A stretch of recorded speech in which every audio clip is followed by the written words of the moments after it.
Oh my gosh, that is crazy. Oh my, I filled up a whole gallon. So the backstory on this is, over 24 hours ago, I set up a jug to collect water flowing out of a cut grapevine. Amazing. Grapevine water. All I could say is it looks very clean. Let's give it a taste.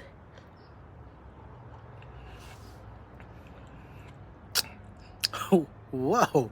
I read online that it could have a bitter aftertaste to it, but that's not the case here. So I couldn't help myself, so I did some research on this happening. From most articles I found, a grapevine like this could bleed out for weeks. But don't you worry, it's not completely detrimental to the plant.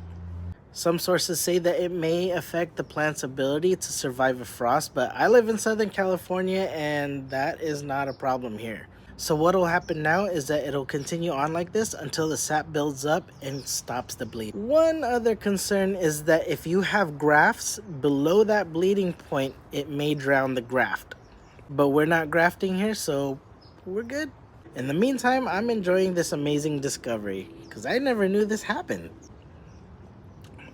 If you're wondering what it tastes like, for the most part it does taste like water, but it does have a slight organic smell and aftertaste. It's hard to explain that smell and taste. Aha, have you ever sucked on a toothpick or popsicle stick that's been in your mouth for a while? It's kind of like that. It doesn't taste gross at all. In fact, like I said, it tastes mostly like water.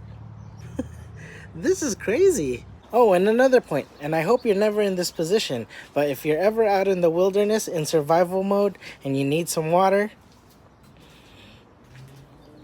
amazing. Survival skill unlocked. Hey, thanks for watching, and if you like this video, make sure you like and subscribe.